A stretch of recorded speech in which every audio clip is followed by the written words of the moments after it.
All right, welcome to another video. And in this video, we're talking about customer personas. Now, customer personas are very important. And if you don't have a customer persona, it's going to lead to you not making as many sales as you want to make here at the Centiverse. We're going to show you how to avoid that. But I want to share an interesting statistic with you right off the bat in this video. And that is that did you know that $37 billion is wasted every year on advertisements? That means that businesses are literally spending $37 billion a year on audiences every year that will never, ever buy their product. We got to ask ourselves, why does this happen? It's very simple. It's because they're targeting people who would never, ever buy that service.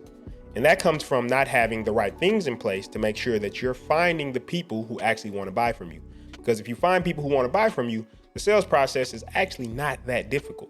So let's talk about what a customer persona is, because that's the topic of this video. We're talking about customer personas.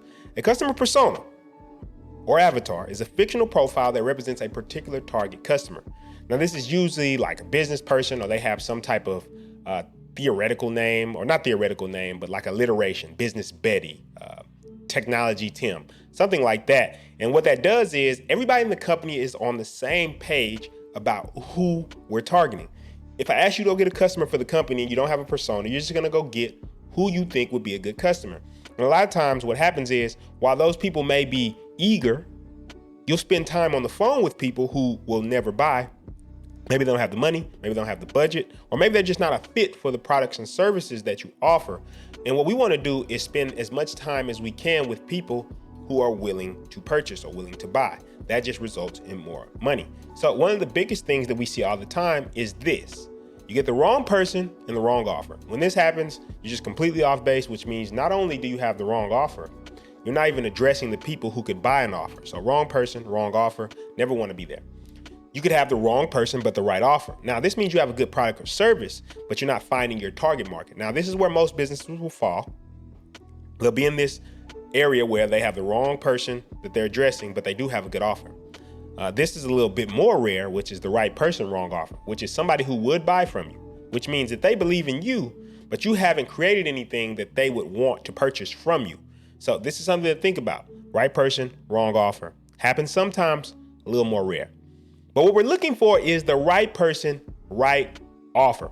And once we can find out the right person and the right offer, what happens is it becomes a very simple process. And here at the Centiverse, we're going to give you all the tools you need for when you find this right person with the right offer. You're going to be able to get on a call with them, do a consultation, run through the steps. You're going to be able to close them pretty effectively at a very high rate. And it's going to result in a lot of money and a lot of commissions for you. Now, how do we get to a point of understanding our customer personas, and why is this so important?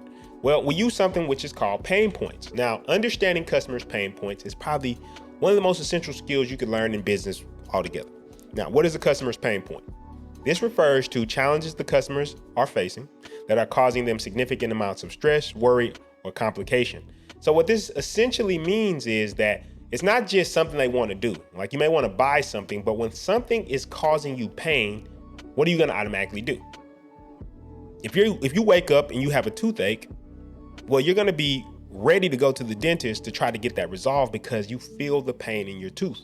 You're going to want to do anything to get that pain away. And this is similar to what we want to look for in business. We want to look for pain points. And once we understand customers' pain points, it's going to make it easier for us to sell them. So here we took a slice of the customer persona, and Business Betty is actually one of our customer personas currently at the moment.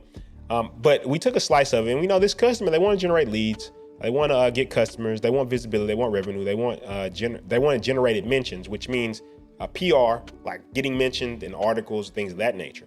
And one of the reasons they might want this, and this is what is very big to key on, is because a lot of people are not buying from them because they don't have any credibility. So not having credibility leads to a lot of pain because they're not making sales. They're not able to make their payments on things. Because of that, if we're able to come in and relieve that pain point, that's going to be very valuable to them. So that's what we want to think about when we're looking for customers' pain points. We want to look a little bit further past just, hey, they want to get leads. Of course they want to get leads, but what are the pain points beyond those leads that is going to make them want to purchase? Because I guarantee you, if you can remove pain from somebody, or stress, or complication, or worry from somebody, they're going to buy from you every time. So let's talk about some common customer pain points. One is it takes too much time to complete. somebody may be very busy and they got so much going on that they just can't focus on that aspect of their business. A lot of times when we do things like the content engine and do the social media management and stuff for people, that's one of the things that they'll want. They just don't have the time to do it. Doesn't mean they can't do it. They just don't have the time. So by taking that worry and stress about them not being able to produce social media content, what are you doing? You're removing a pain point. Requires too much effort to ensure a good result. This comes down to how we do web development. Pretty much, yeah, you could go and find a way to develop a website, but to do it at a very high level, very high quality, it's gonna take a lot of time and effort. But by removing that time and effort from them so they can focus on other aspects of the business that are more important, mainly closing invoices and getting sales, what's gonna happen is you're gonna be the person who sits right there and says, hey, I can take that problem away from you, and they're gonna be willing to buy. It distracts from other priorities. Now, what is the most priority in business? There's a lot of different priorities and things that you have to do in the business. A lot of times assistant work and things fall in this nature. So if you can take their mind off things they have to prioritize, this would be a good thing to do as far as solve a pain point. Involves too much confusion, uncertainty, or complexity. Sometimes they just don't know what the hell to do. And if they don't know what the hell to do and you come in and say, hey, look, you don't have to worry about all that. We have the expertise. We understand this complex topic. We'll be able to take this away from you and make it easy for you. They're gonna love you for that because they're gonna say, hey, shit, I never could have got that done. So I'm glad you were able to do so. Requires costly or intimidating prior experience. Basically, you have to learn a lot or you have to pay a lot. And because we've already done a lot, right? Say, for example, you're running advertisements. We spend a lot of money learning advertising strategies that are effective. Literally hundreds of thousands of dollars running advertising strategies to figure out what works and what doesn't work. So do you want to spend a lot of money maybe doing things the wrong way, or do you want to let us come in because we've already got the experience, we've already spent that money, and just do this for you, you pay us, and you'll be able to get a good result without having to spend so much time or gain so much experience. Requires specialized resources or equipment. Sometimes, say for example, a videographer, right? Doing commercials. Maybe you want a really high quality commercial, but you don't have time to go buy a high quality camera or learn about putting together the equipment or the team or the project management skills to put together a commercial. So what do? You go buy somebody or you go find somebody who will basically do that commercial for you. You don't have to learn how to do that. So these are some of the basic customer pain points that people have when you're going out there to the market. You want to think about these and think about ways that when somebody's talking, what pain points are you addressing? There's other ways to phrase this and look at this, but these will get you started. So let's talk about why do people buy? First and foremost, people buy because they know, like, and trust you. One of the greatest things I ever heard, it was Jordan Belfort, Wolf of Wall Street, in his book, The Straight Line Persuasion Method. He said there's 3 sales we have to make. And those 3 sales are, we got to sell the product, we got to sell the company, we got to sell ourselves. There's 3 sales. And one of the most important ones, I think, is that people have to know, like, and trust you. A lot of times that comes from follow-up. Maybe your company does a really good job, but when you get on that phone with people or you get in that consultation or you're talking to somebody in person, a lot of times if they trust you, they will buy from you. Now, why else do people buy? To accomplish something. They want to accomplish something. So a lot of times in Silicon Valley, when we do business models, they talk about customer jobs. Now, job doesn't mean necessarily a job like you think something they're getting paid for. It's just something they want to accomplish. And a job doesn't have to be tangible. A lot of times people think it has to be tangible. You want to go buy a car. That's the tangible reason that you're going to get it. You want transportation. I'm going to buy the car. I want to buy a car. That's tangible. I want transportation. That's tangible. We can see that easy. But let's say you bought a Lamborghini or you bought a Benz or you bought a Rolls Royce versus buying just a regular Toyota. There's an intangible reason usually. Luxury. Maybe you want to stun on people. Maybe you want people to think that you're rich. Maybe you want people to, you want to get women. It doesn't matter what it is. In sales, sometimes we have to think about the intangible reasons because those are more powerful than the tangible reasons a lot of times. Now, I want you to remember this. You can write this down. People buy emotionally and justify with logic. So have you ever seen somebody purchase something and they come in and talking about why it was a good purchase for them? Well, they're trying to justify it with logic. But when they were in the heat of the moment and they wanted it, they purchased it. So that's where impulse buys come from. A good example of this is if you go to any store like a Walmart or a Target, they have stuff right there in the checkout line because they know you've already purchased, you're already spending money, and you might just emotionally buy one of the candies right there at the checkout line because it's an impulse buy. That's why they call it that, because it's an emotional thing. This also happens when it's upselling. When you're upselling people at the end of a sale. So a lot of times at the end of the sale, once somebody purchases with you, you can say, hey, would you like to also add this? And they'll actually purchase. And you can raise your commissions by doing that if you understand that a lot of times you just want to catch somebody in an emotional good state after they've said yes and then get a purchase in. Now, by understanding pain points, what you can do is sell the transformation that you want them to have. So I want you to remember this. You don't sell them the product, you sell them the transformation. If somebody says, I'm not getting customers, you don't sell them on the fact that, hey, I'm going to give you some digital marketing services. You're going to sell them on the fact that they're going to have customers after they sign up with us. If they don't have any brand visibility or the credibility of their brand hasn't been high, then I tell you, I'm going to create you a high quality website. You're going to sell them on that transformation. And that's the beauty of understanding why people buy and understanding people's pain points. Now, this is the benefit to having a customer persona, because what we're doing is collectively finding what are the customer pain points, what are the things that the customers are struggling with, what are the things the customers are saying, and we're putting it on a document like this. So every time you run into a business Betty or a business Ben, you're going to say, oh, okay, this is the typical person that buys. Now, if you have a person that we've researched that hundreds of people who are the same as this person typically buy the product, and you find 10 people this week that are business Bettys, business Bens, and then you present them, they have the budget, they have the money, they have the same problems, and we have a solution to address those problems, what do you think happens? Well, you end up closing sales and getting commissions because, well, there's really nothing else to talk about. You took the time to find somebody who's within the persona. So we have personas here, business Betty being one of our personas here that you have access to. And by studying these personas, and these personas are always improving and getting better, by studying these personas, you have the ability to look for certain people and say, oh, this is the exact person that would buy this type of product.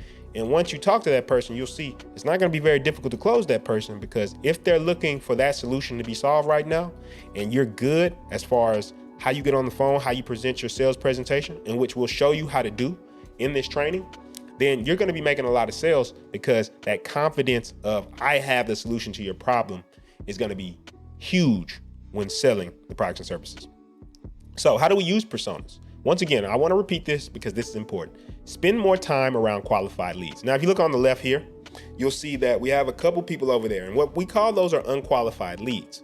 Now, you could get all these people, and a lot of people are so focused on volume, they go, I got 100 leads, but it's 100 of these leads on the left side, and you spend time calling all these people, you just wasted a whole month of time not making any money. But if you would have just spent time on maybe 3 really good qualified leads, you actually end up making more money. Now, of course, our goal is to try to get as many leads on the left as qualified leads. But if we're getting qualified leads and we're spending most of our time with people who will purchase, then you're going to see that more money is coming into your bank account. You're getting more commissions. This is the whole thing about business, right? We're here to help people. So I want to spend my time around people that I can help, that I really have value for. And it's a win-win exchange, because of course I'm going to do a great service for them and they're going to exchange that. We're going to exchange that for value. So that's what we want to do. Think about it. Spending time around friends who are not doing anything. If you're spending time around people who are doing things, your life is going to improve, because you're just going to end up doing things because you're around those type of people. Same thing with sales. If you're around people who are serious about business, who are qualified leads for your products and services, you're going to end up making more money because you're spending your time around qualified leads. One of the biggest lessons you can learn, something I made a mistake on early when I started out in business, but as you're coming into the sales program, you don't have to do that, because you're going to spend time around qualified leads because you have customer personas. So how do you use these personas? Doesn't matter where you're at. You could be out at the club, you could be at a conference, an event, and we talk about places where you can prospect. You could be on social media, you could be at the concert, you could be at the game, you could be at a wedding. It doesn't matter where you're at. You hear people talking about these pain points, and you're going to start looking for them now. You hear people talking about these pain points, then you could be like, hey, if you're having trouble with that, I definitely can get that website built for you, because you are the service provider now. Once you learn our products and services, you become the service provider. You're going to become an expert in this knowledge. So now you understand how to solve it. You don't necessarily have to understand exactly how to create every aspect of a website, but if you understand how a website solves somebody's problem, then our fulfillment team takes care of you on the back end, and you end up making money off commissions. And this is the beauty of understanding your customer personas. Once you understand your customer personas, it becomes so simple, becomes so easy, because when I'm out and about, I was literally out at a restaurant the other day talking to a friend. just having a conversation about something with his business. And then the lady on the side of me starts talking to me because she's hearing what I'm saying, and she had similar problems to what my friend was, and she ended up buying a website on the spot right there at the restaurant because she was a business Betty. She was right inside that customer persona, and because I knew she was inside that customer persona, I knew she would purchase that. And because I already have all the sales presentation and knowledge and expertise there, it makes it very easy to close people. And that's what you want to understand. This becomes a powerful tool no matter where you are in the world. You could be at another job. You hear somebody say, hey, I'm trying to start up a business. You know, they're a startup stand, which is another one of our customer personas. You know exactly what to pitch them, what type of budget they're probably going to have. And by knowing that, it makes you very powerful because say somebody has $4,000 to $5,000 to spend, you're going to offer them a different solution than somebody who has only $600 to $700 to spend. Does this make sense? Are you following me here? Are we getting through this? All right, I'm assuming we are. So the impact of having personas is more money in your pocket. Spend more time around qualified leads, more money in your pocket.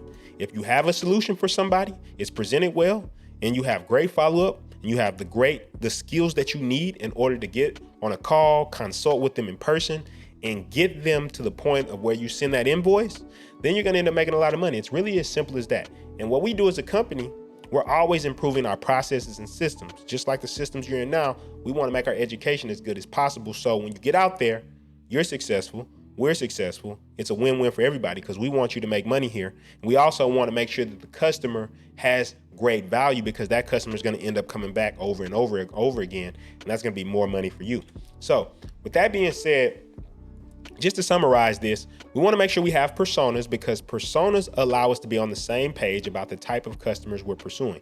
And not only that, we're going to get qualified people. More qualified people are going to typically end up making sales. Most businesses fail. Like I told you, $37 billion in ads is wasted every year because people are not addressing the right market. With a customer persona, you're going to address the right market. And not only that, you're going to make more money because those people are going to be in lines with what we've researched and what we've learned in order to make money off that persona. And the last thing I'll say, over time, this is a co-creation process, so the personas will get even better. You'll start finding locations where these personas hang out, and then we're just going to go to those locations, or you're going to go to those locations. You're going to be like, hey man, I know business Betty type people hang out at this location. Then all of a sudden you got you a great lead source. Plus, we're going to be bringing leads in for you. The company's going to be bringing in leads and giving you leads. So you're going to have all these ways that you can make money as long as you understand the customer persona. So this is one of the basic things to understand as far as being successful here at the Centiverse. And I will see you in the next one.